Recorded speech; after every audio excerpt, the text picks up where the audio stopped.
sës ñu naan ko Moodu yokkal rajo bi mu naan bàyyi leen ndax sama waa ji dafa yàkkamte waaw bi jàngi tase waaw may bëgg a dem mu téye sama loxo bi Moodu baay ma ne ko Moodu bàyyil dama yàkkamti mu naan dama bëgg a ànd ak yow ba Mbaling ma ne ko fan yi su bët yi dafay metti waaw waaw kon na toogal ba gën na feex Moodu baay mu ne ma kon nag xamal ni sama xol nga ca jàng yaa te sama xel mi du jóg ci yow saa bi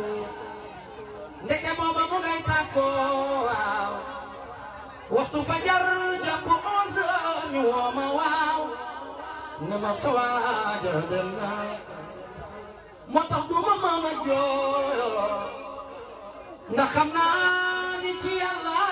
la jóge woon ci jaratit mooy ki jeexal ndawam ci seytaane waaye xandoor bu demee ci waar wàcc naa Moodu Mbaay wat naa ni li mujj ci sa làmmeñ jërëjëf macha allah yaa kon moom taxawal li ma bëgg mooy ku fi teew nga jàng